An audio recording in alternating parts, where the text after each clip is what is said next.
Alright guys, TadCrub here. Today we want to talk about Midnight Esports. There's been some drama surrounding this team over the last day or so.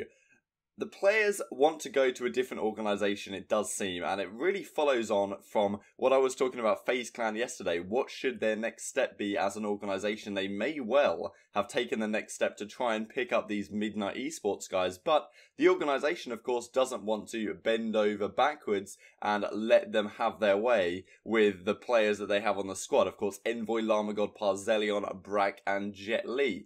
So, we're going to go through the tweets, we're going to break down the situation, and we're going to see, if we can, who's in the right and who's in the wrong, because it's very difficult to know without knowing what the contracts are exactly, to say which side to take. But definitely, people in the community have tended to take the organisation side on this one, which is actually relatively rare in Call of Duty history from far as I'm concerned, because remember when we had these situations with Abizi and with like Dashi on Enigma 6, Enigma 6 were very keen to hold those players to their contract, and, you know, some people would suggest they were being locked up in prison or whatever, whereas maybe, you know, from an organisation's perspective, you'd say, well, we're just fulfilling the obligations what contract they signed.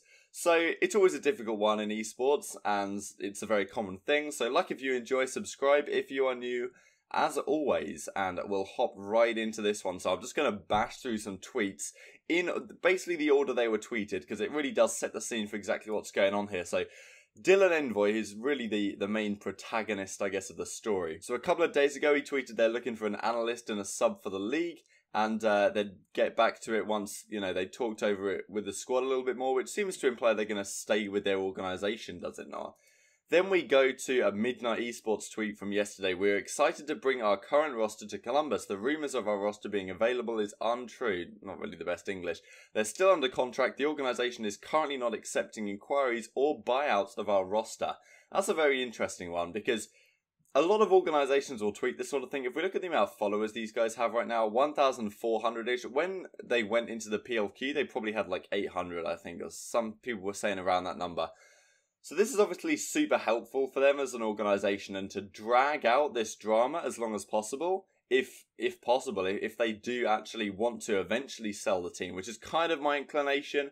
A little bit of spoiler alert, but I do think that, okay, Midnight, eventually I think they will sell this squad, because I don't know, there's a few days till organisation lock in the league. It's about 5 days from now. It's either on the Sunday or the Monday before the Pro League begins. And the organisations have to be set in stone for what's in the league. So, if you're a FaZe Clan, if you're a TSM, a Cloud9, a Liquid, a Fnatic, or whoever, who potentially might want to come into the scene, you've basically got 5 days to buy these rosters. And Midnight Esports know that as well. So if they are looking to sell, they don't necessarily have to sell immediately. They can do tweets like this to say that, oh, we're not selling, guys. And then TSM will be like, okay, you know, yeah, whoever the organisation might have to be, FaZe Clan, for example, they're going to ramp up the offer so Midnight can milk it for as much as it's worth, which they are perfectly within their rights to do so. But yeah, we'll just continue from here. So effectively, they said yesterday that the organisation, that the team is not for sale. Now, a lot of teams have said this in the past. Whether it makes it true or not is not necessarily. So, let's go forward. Dylan then says, this was last night, someone get me a lawyer, which is a very interesting quote to say, because it really does imply that whatever contracts they've signed with Midnight, that Midnight is in some regard not treating those contracts as fact or with respect, or, you know, definitely implying that there is something wrong with the contracts and they are being maltreated in some way. Then Jet Li says this, can't believe I have to deal with this right now, missing out on a once-in-a-lifetime opportunity. Now, it really does imply that some big organisations come to Midnight and said, you know what, guys, we want to buy out your players. You did fantastic at the PLQ. If we just have a look here, you know, Envoy, Lamagod, Parzelion, Brack, and Jet Li. And in their group, which was, of course, Pool C, they top it 6-0, 18-6 map count. Just wreck everyone, 3-0-100 Thieves. They only lost a couple maps to overtime, you know, here and there to XLG, or like EXG, I think they prefer to be called now. And, yeah, some other teams as well, but a fantastic run, of course. And top teams have undeniably got their eye on these kind of players. And Jet Li, clearly, these guys, for their own sake, they would like to have a better opportunity. They'd like to move on to a bigger and better organisation, but you know, if they've signed a contract, not necessarily can they just do such a thing and jump ship from Midnight Esports so quickly. Devin, which is Llama God, tweets this, bit of a gif of him putting his head in a microwave or whatever. So, you know, you kind of get the sentiment here. Brack tweets out miserable. And yeah, these guys didn't necessarily handle it the best way on Twitter, I would suggest. And Nelson says this, which I think sums it up relatively nicely. Team wants to join a better org.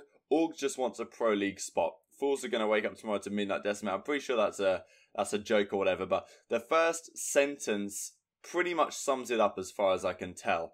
The organisation wanting a pro league spot is a very interesting one. They've only got like 1,400 followers. If they can somehow hold on to this team, and that's really what they're looking to do, and they can turn down all the money being thrown at them left, right and centre, then the potential sponsorships that they could gain from being in the league is pretty damn big. But you have to weigh that up as an organisation, whether it's worth just cashing out now. We were the ones who took a chance on this team. Who, you know, no big org would have picked these guys up going into the Pro League qualifier or anything like that. We probably said, or at least it's possible that the clause in the contract was something like, okay, if you don't make the league, we'll still pay you something of a salary.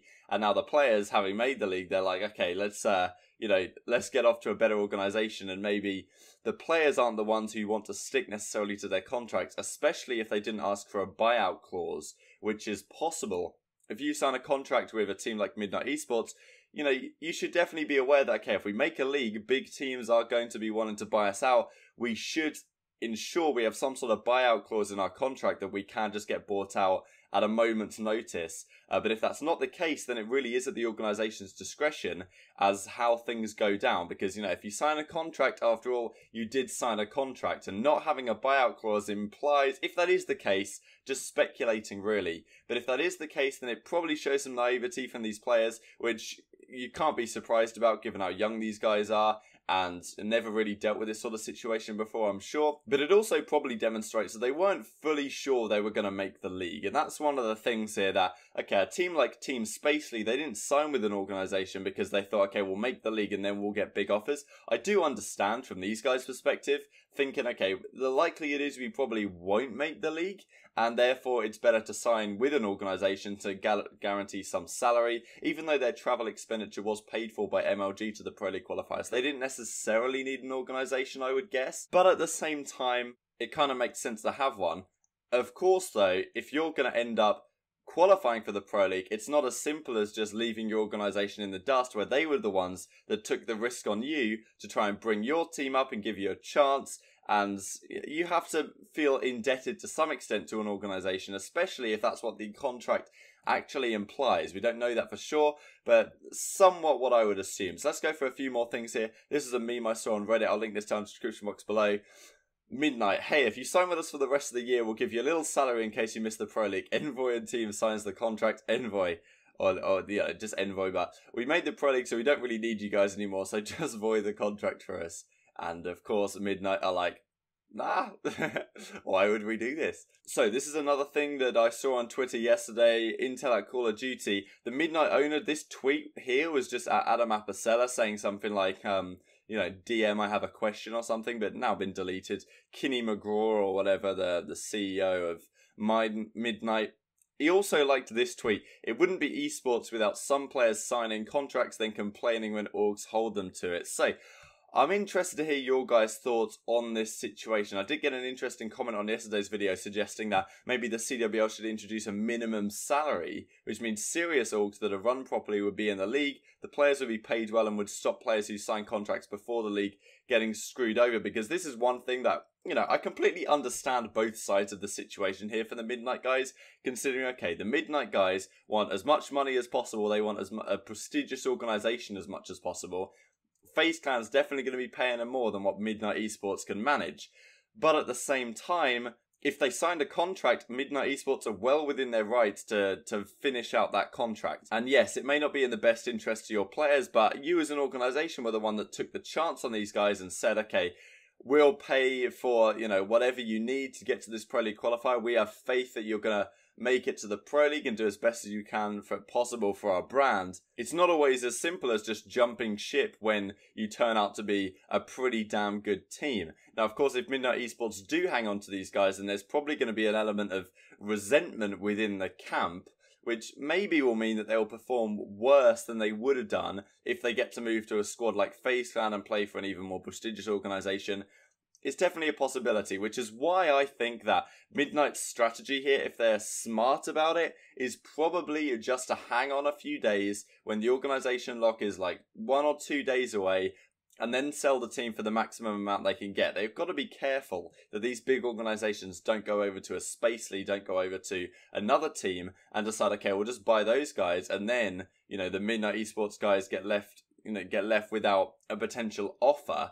Now, okay, Midnight Esports probably wouldn't even mind that because they keep their league spot, which Nelson does imply they really want to keep that league spot, which is fair enough because of the sponsorships and things that will come in long term, but there's always that balance between, okay, if we sell the team, we get all this juice coming in, and we can probably do a lot with that juice, but if we get the sponsorships, etc., from the league, try and build our brand, something like an E United did a couple of years ago, then, you know, there's obviously a trade-off here, but I do find it somewhat difficult to side with the players on this one who have just decided that, you know, we are now better than our organisation, you have to let us go kind of thing. If Envoy is right about his contract being potentially breached, like he says he wants a lawyer, then maybe there's a thing to be said about that. But until we find out any more details, it's really difficult to say. So I hope you guys enjoyed. Like if you did, subscribe if you're new as always. Thank you guys so much for watching, and I'll see you next time. Got another one weak at that mid. I'm flanking left, that's him. Last two are mid, I'm flanking you. Oh, and you got 2. Got 3. Got 4. Oh my god. We're breaking their backs. That better be player of the game, Jesus.